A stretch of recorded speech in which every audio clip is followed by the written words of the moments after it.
Welcome. You are invited now to set aside the day's concerns. Let your breath settle gently, and step with me into the quiet, echoing halls of history. Tonight, we will take a tranquil journey into a world that is at once opulent and restrained, regal and tragic, a world behind velvet curtains and gilded mirrors. We travel back through centuries of empire and ceremony, to the age of Europe's royal dynasties when bloodlines mattered more than love, and marriages were tools of statecraft. It was a world where daughters of kings and emperors lived lives of quiet pageantry, of strict duty and solemn expectation.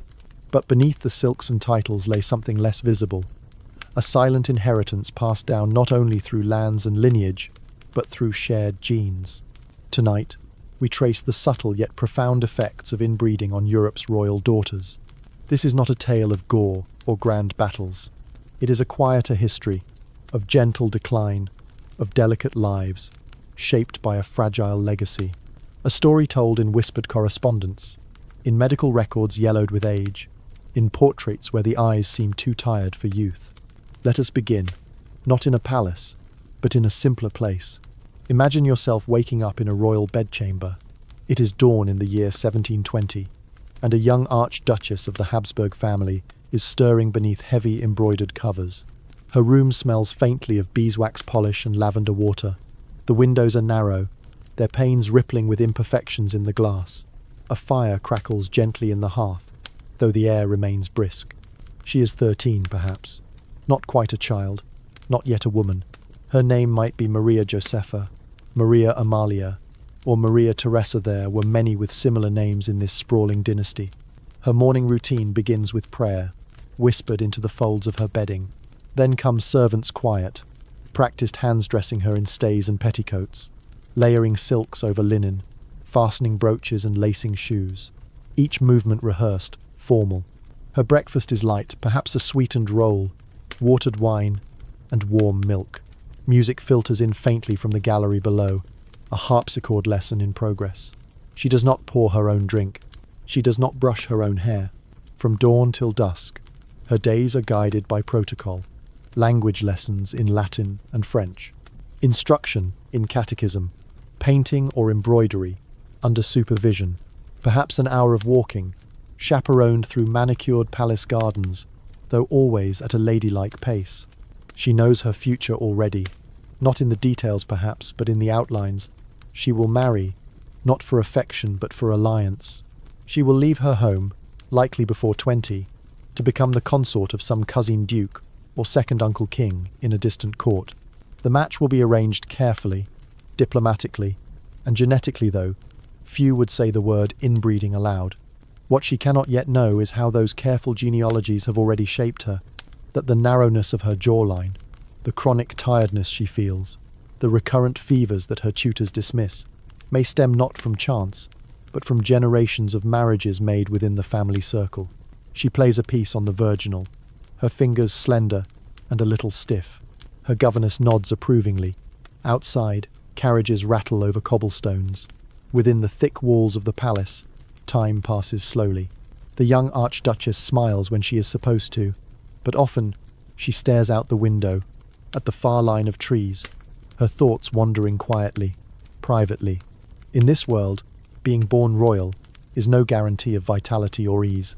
There is beauty, yes, and luxury, but the air can feel thin, the rules tight, the future preordained, and always, in the background, the unspoken knowledge that her body is not wholly her own. It is a vessel of continuity, a thread in a tapestry, and that tapestry, however rich in gold, may already be fraying beneath the surface. Let us now turn our gaze from the routines of daily life to the biographies of those royal daughters themselves, those real and specific young women whose names were etched into treaties, painted into family trees, and whispered in the halls of European courts. Consider the case of Maria Theresa of Austria, born in 1717, the only female ruler of the vast Habsburg Empire. Though history remembers her as a formidable sovereign, her childhood was marked by frailty and worry. Her father, Emperor Charles VI, had long despaired of producing a male heir. When Maria Theresa was born, her health was a source of both hope and concern. The Habsburg dynasty, to which she belonged, had already been intermarrying for centuries. Her family tree resembled more a circle than a web.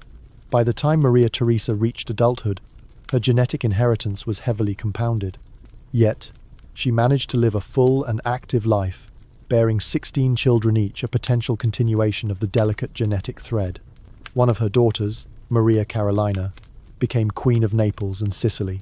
She too was intelligent, opinionated, and politically astute, but her siblings fared less well. Several of Maria Theresa's children suffered from mysterious illnesses, learning difficulties, and physical deformities. Of her 16 children, only 10 survived to adulthood. Among those, several were plagued by chronic conditions. Her youngest, the ill-fated Marie Antoinette, would become Queen of France and lose her head during the Revolution, but long before that, she had already been shaped by the legacy of close-kin marriage. Then there is the deeply poignant life of Joanna Gabriella, another daughter of Maria Theresa. She was considered charming and pious, but her life was cut short by smallpox at the age of 12. While infectious disease was a common scourge, it seemed to strike with particular cruelty at the royal households, many of whom exhibited weakened immune systems. Doctors of the time could not understand why illness seemed to strike so selectively, nor why certain daughters never quite thrived. Elsewhere in Europe, in Spain, the infantas of the Bourbon dynasty show similar patterns. Maria Theresa of Spain, married to her French cousin Louis XIV, was pious and obedient, but her health was delicate, and she bore multiple children who did not live beyond infancy, a pattern repeated across the generations. Perhaps the most striking example lies in the Spanish branch of the Habsburgs. While not a daughter, but a relative, Charles II of Spain, born in 1661, was the culmination of 2 centuries of unbroken royal inbreeding. His condition was so severe that he could not walk unaided until age 4, and he suffered from multiple disabilities throughout his life. The daughters in his lineage, his sisters and cousins, showed subtler, but still troubling signs: narrow facial features, developmental delays, and unexplained illnesses. These were not isolated tragedies, but signs of a systemic pattern. Historians have traced the coefficient of inbreeding and index of genetic relatedness in certain royal families to astonishing levels. Charles II, for instance, had a coefficient higher than the offspring of a brother-sister union. His nieces and female cousins, while not as overtly disabled, carried similar burdens. Even the famed Queen Victoria of Britain, born in 1819, carried a genetic mutation for haemophilia condition that would come to be known as the royal disease. She passed it unknowingly to several of her daughters and granddaughters, including Princess Alice, whose son would bleed from the slightest injury, and Princess Irene, who transmitted the condition to the Russian imperial family. Throughout these biographies, a pattern unfolds. Royal daughters, often demure in portraits and marginal in political discourse, were nonetheless pivotal. They carried not only alliances and customs, but genes mutated, repeated, and fragile. And though history often focuses on their marriages and coronations, the quiet details of their lives' frequent illness, short lifespans, melancholia reveal a more intimate and sometimes haunting portrait. As we leave these biographies behind, let us delve a bit deeper, not into individual lives, but into the mysteries that remain, the unanswered questions of culture, medicine, and inheritance, the shadows behind the brocade curtains. In the quiet corridors of history, some of the most revealing answers have emerged not from grand palaces, but from medical archives, exhumed remains, and letters hidden in drawers. This next segment draws us deeper into the veiled mysteries surrounding the daughters of Europe's royal houses. Through archaeology, genetic research, and cultural artifacts, we glimpse the silent toll of royal inbreeding. Let us begin in a laboratory, centuries after the last Habsburg princess laid down her quill. In recent decades, scientists have studied the remains of European nobility to explore long-standing questions about inherited disorders. In 2009, a group of Spanish researchers published findings on the Habsburgs' extensive family tree. They confirmed what had long been suspected, that repeated consanguineous marriages, often between uncles and nieces, or first cousin shad, led to high levels of homozygosity, the genetic similarity between maternal and paternal lines. But these were not just abstract numbers. The evidence was found in physical traits, what some courtiers referred to, quietly, as the Habsburg jaw. A pronounced mandibular prognathism, it made chewing and speaking difficult. While more prominent in the men, subtle signs appeared in women as well. Portraits, carefully idealized though they were, often show narrow faces, recessed chins, and drooping eyes, features that now serve as silent clues to genetic narrowing. And what of the women themselves? Here, we enter the realm of private correspondence. Letters from royal daughters, those who had the luxury or courage to write freely, often describe persistent fatigue, headaches, strange fevers, or melancholia. In the language of the time, these were attributed to vapors or feminine humors.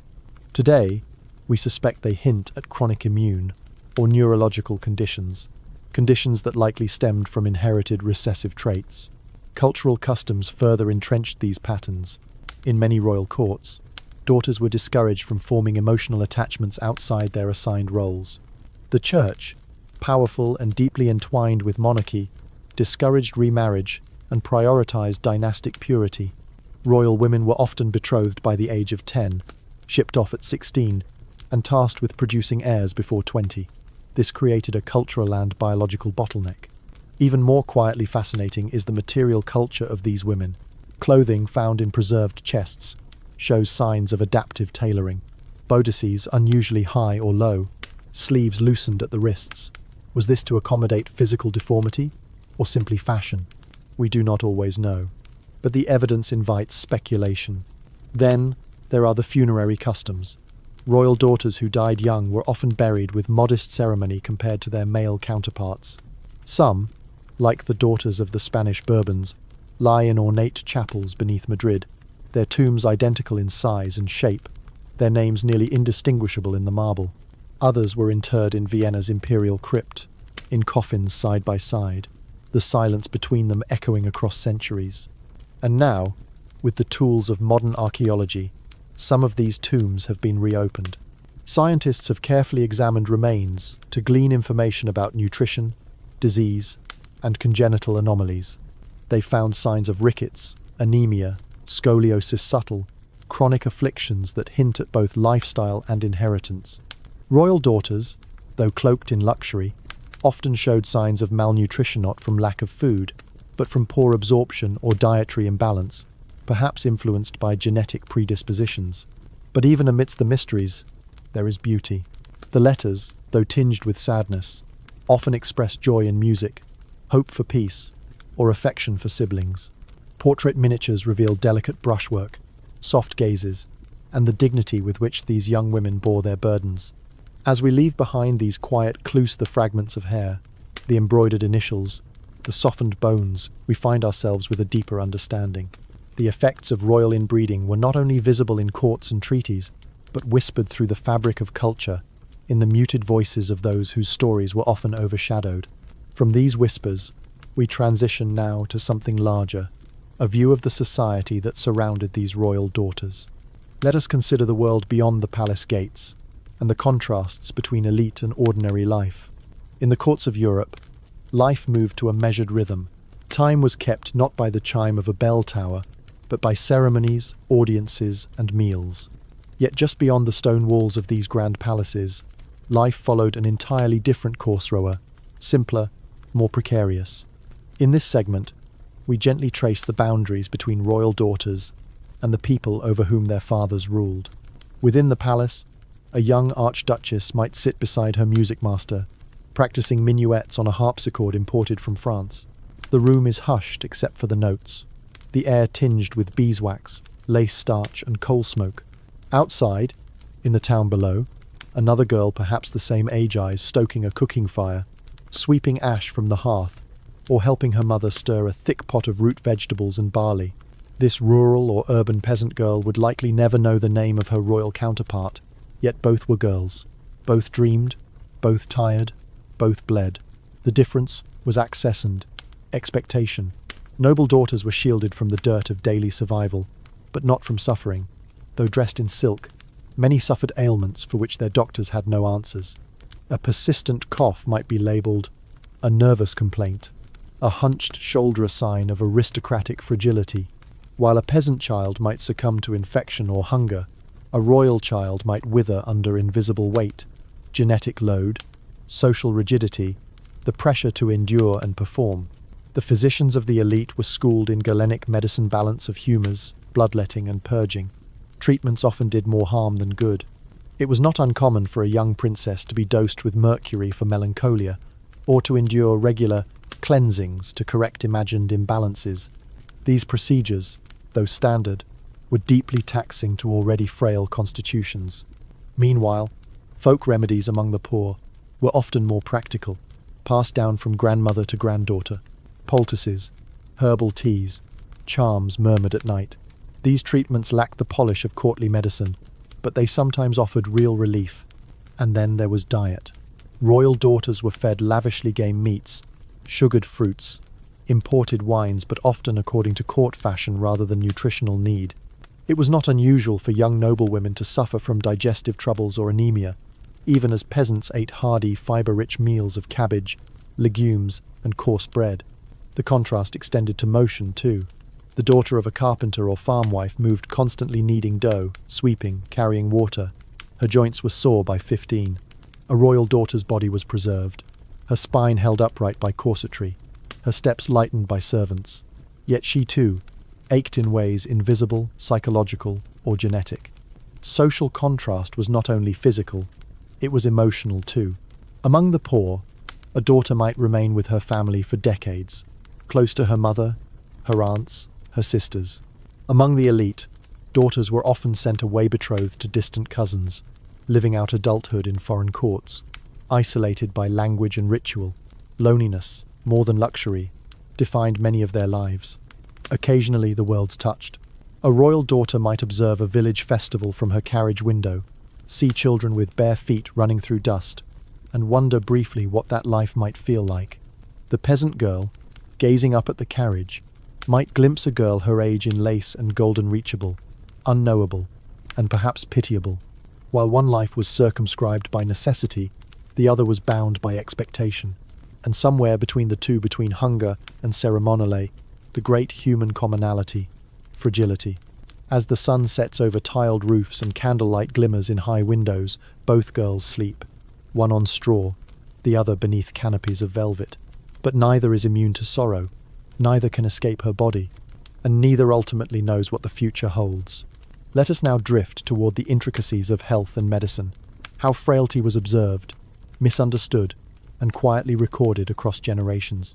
Throughout the long centuries of European royalty, the health of royal daughters was a delicate subject carefully monitored, quietly discussed, and seldom fully understood.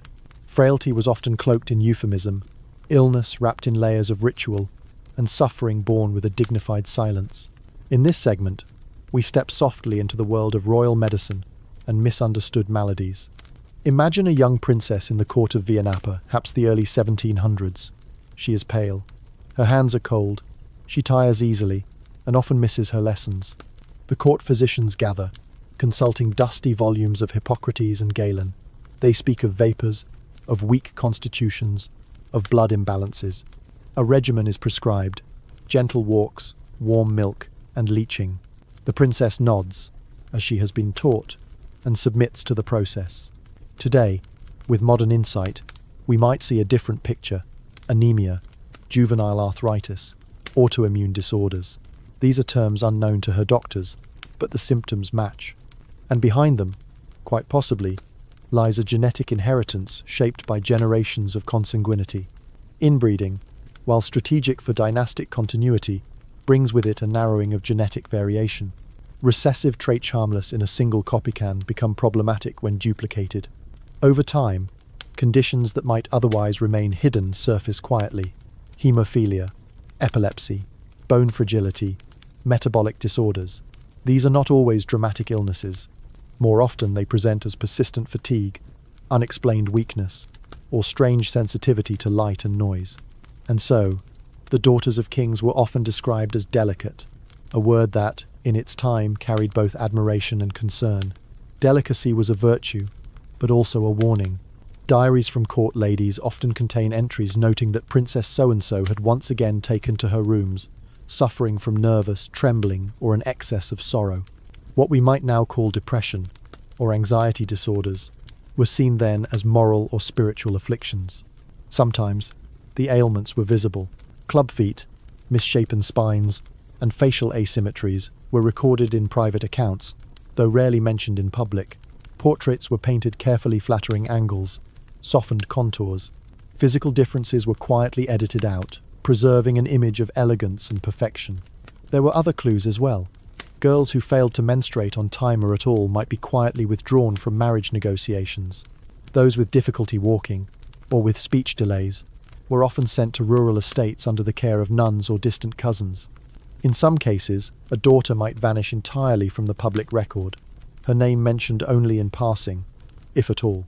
The Queen of Spain's daughter, Infanta Margarita, for example, was famously painted by Diego Velázquez in Las Meninas Wide Skirts, Her Distant Gaze. She was considered healthy by the standards of the time, yet died young, at 21, following repeated pregnancies, and what contemporary observers called a collapse of spirit. We now suspect preeclampsia, possibly exacerbated by inherited conditions. Her life, so beautifully captured on canvas, was lived in quiet discomfort. Medical care itself was both privileged and perilous. Royal physicians had access to rare compounds: arsenic for skin conditions, mercury for syphilitic lesions, and bleeding as a general cure-all. Daughters of royal houses were often subjected to these treatments in the name of science and propriety. Yet, with no understanding of pathogens, immunity, or genetic inheritance, the physicians could only guess.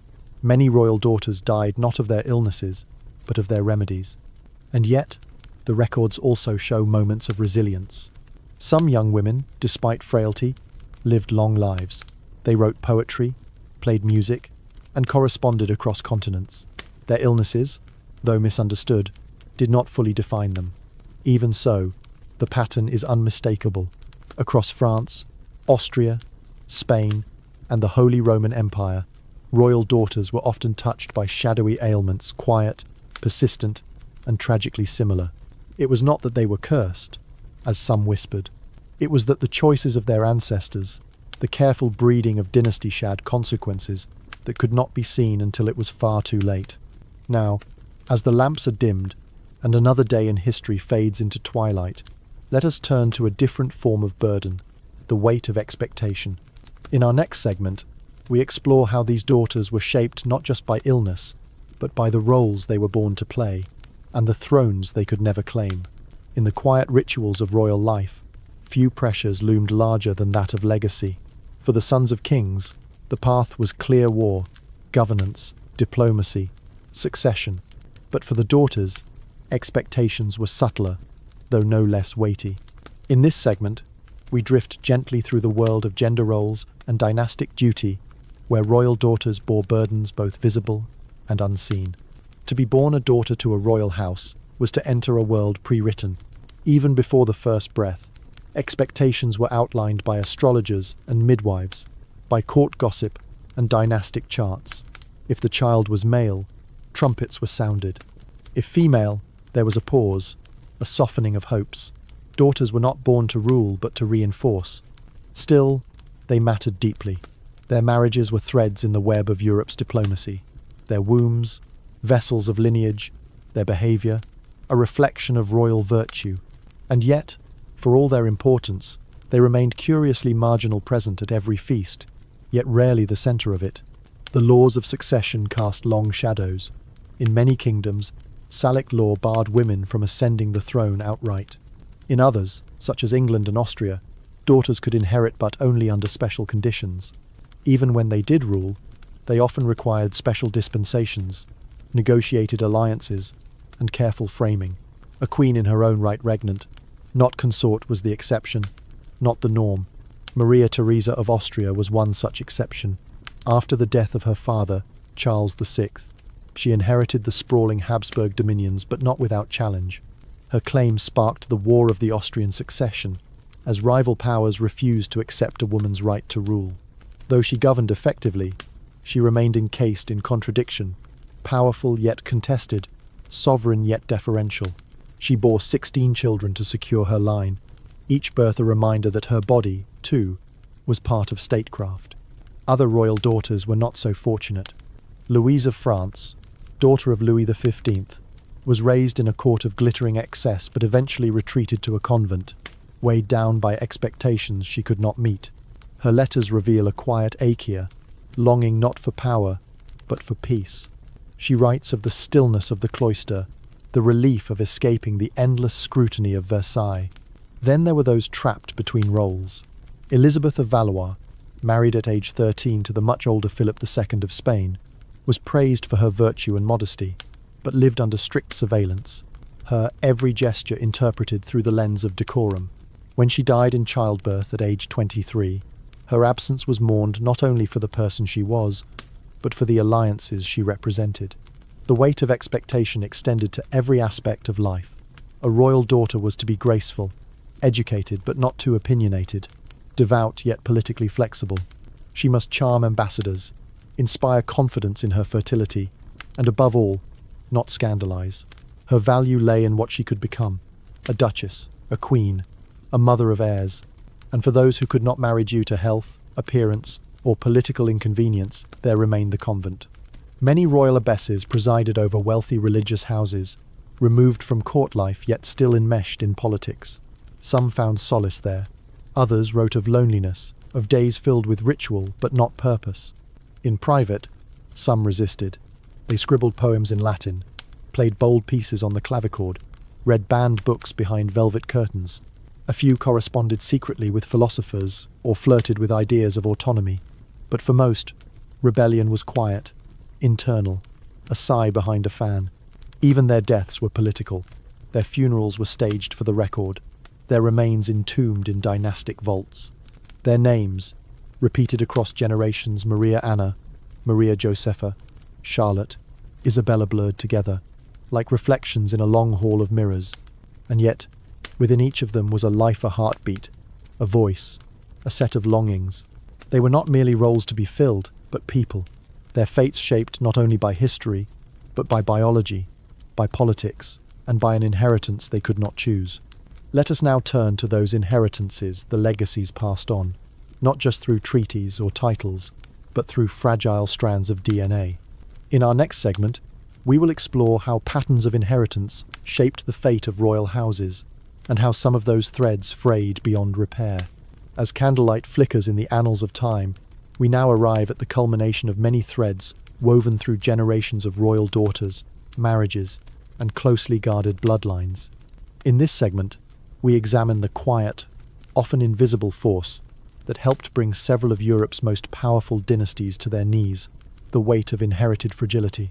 For centuries, dynastic planners believed they were preserving purity. Marrying within the family was thought to protect sovereignty, reinforce alliances, and preserve noble blood. Yet this belief, repeated over generations, produced unforeseen results. The clearest evidence lies in the final chapters of some of history's most prominent royal houses. Let us begin again with the Spanish Habsburgs. By the late 17th century, their genetic pool had become perilously shallow. Repeated marriages between close relatives, uncle to niece, cousin to cousin, had compounded the effects of recessive genetic traits. These choices culminated in the birth of Charles II of Spain, whose case we have mentioned before. Though not a daughter, his legacy cast a long shadow over the women of the court. Charles was physically and mentally impaired, childless, and unable to govern effectively.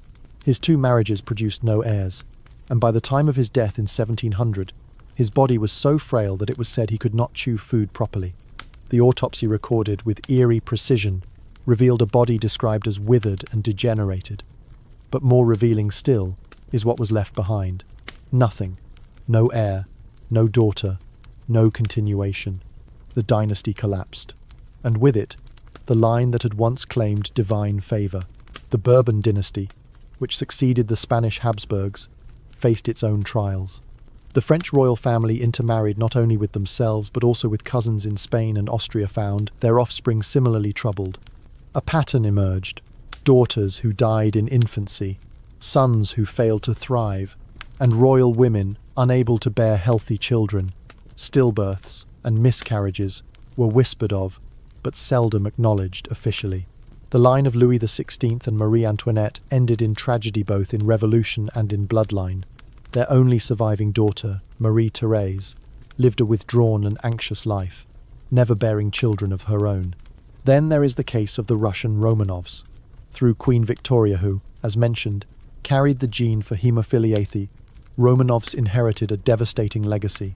Tsarevich Alexei, son of Nicholas II, and Alexandra, suffered terribly from the condition, which prevents blood from clotting properly. His health was a closely guarded secret, and it became a source of desperate anxiety for the Tsarina. The strain of his illness led to a reliance on the mystic Grigory Rasputin, whose influence contributed to the erosion of public trust in the monarchy. While Alexandra had 4 daughters, Olga, Tatiana, Maria, and Anastasia None survived the revolution. And thus, the line ended. It is a gentle but sobering truth. The genetic legacies of inbreeding contributed, quietly and inexorably, to the fall of thrones. Not as a dramatic downfall in a single moment, but as a slow erosion of vitality, of resilience, of possibility. This was not due to cruelty or malice. Those who arranged these unions acted within the norms of their time, but biology is indifferent to titles and treaties. And when lines became too narrow, when generations passed without genetic renewal, the consequences made themselves known. Royal daughters carried this burden most intimately. Their health determined whether alliances held, their fertility determined whether dynasties endured, and their children, so often frail, so often few, were living evidence of decisions made long before their birth. In this way, history turned not only on battlefield victories or diplomatic genius, but on fragile strands of DNA. A single mutation, passed from grandmother to granddaughter, could shape the fate of empires. As we leave behind these twilight dynasties, let us now reflect on the legacy they left behind, not just in lineage, but in memory. In our final segment, we consider how royal daughters are remembered today, and how the quiet toll of inbreeding has shifted from taboo to lesson. History has long favoured the dramatic, kings and conquerors, revolutions and wars, but between the lines of those louder tales lie softer, more enduring threads. The royal daughters of Europeso, often positioned in the margins of official history, have left behind a legacy that is quiet, poignant, and complex. For centuries, their stories were confined to footnotes, their lives documented through birth announcements, dowry contracts, and diplomatic marriages were often seen as transactional. And yet, with each passing generation, historians have turned with growing curiosity toward these women, not for their titles, but for their humanity. Their portraits remain. In museums across Europe, you may still see them delicate features framed in lace, gazes calm, shoulders draped in embroidered silks. Some of the faces are nearly identical, a testament to the narrow genetic pools from which they sprang. But look closer, and you'll see subtle distinctions: a furrowed brow, a softened eye, the faint hint of tiredness behind regal poise. Modern historians, geneticists, and archivists are beginning to reconstruct these lives with empathy. Letters once dismissed as trivial are now valued for their insight. Medical notes scribbled in Latin margins offer clues into conditions long misunderstood.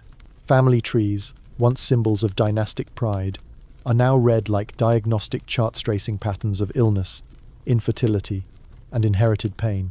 In many ways, these women were both symbols and casualties of a system too rigid for adaptation. They were bred to uphold bloodlines, not to question them. But through their fragility, they became a mirror to monarchy itself. Beautiful, powerful, but ultimately unsustainable when closed off from the outside world. There is a tender irony here. Many of the daughters who were once deemed unimportant passed over for succession, cloistered for convenience, have outlived their fathers in memory. While kings are often remembered for wars or failures, these women are remembered for presence, for their handwriting in diaries, for their music in still chambers, for their patient letters home, asking after a mother's health or a younger sister's marriage. Their genetic legacy, once a cause of shame or secrecies, now seen as a cautionary tale. In classrooms and documentaries, their stories offer a gentle reminder of the limits of power and the necessity of renewal. The era of dynastic purity has ended. Modern monarchies, where they remain, now marry for affection, not just strategy. The bloodlines have opened, the branches of the tree spread wider, and yet, the past remains. Beneath the marble floors of cathedrals and crypts, the remains of these daughters lie undisturbed.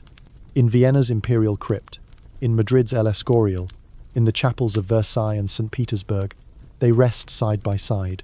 The silence is deep, the air is cool. Visitors pass through reverently, pausing to read names carved in Latin or French. Many of those names belong to girls who barely lived to adulthood. Others belong to queens who bore their fragility with fierce composure. We remember them not for scandal or spectacle, but for endurance, for the way they moved through constrained lives with grace, for the way their stories, once hidden, now speak softly across time. Let us close our eyes then, and imagine one of them perhaps a princess in Spain, or an archduchess in Austria seated at a window, embroidery in hand, listening to the birds in the courtyard. She does not know what we now do. She does not know the patterns that will emerge, or the legacy she carries in her blood. She simply lives day by quiet day within the bounds she has been given. And in that image, there is a kind of peace, a stillness that reaches across the centuries. And so, we return from that gilded yet shadowed world. The halls of palace life, the echoes of soft footsteps, the flickering lamplight all now fade gently into the background. The royal daughters of Europe, though once enclosed by duty and design, have left behind something enduring. Their stories quiet, personal, and often overlooked invite reflection. Not of grandeur, but of the human cost of power, the toll exacted by a belief in pure blood, the burden placed on the most delicate shoulders. Tonight, as you rest, remember that even in the most structured lives, there was longing. Even in those who seemed furthest from change, there was quiet resistance. And even in fragility, there was strength. Let the stillness of their world cradle you now. Breathe softly. The past is at rest, and so too are you. Good night.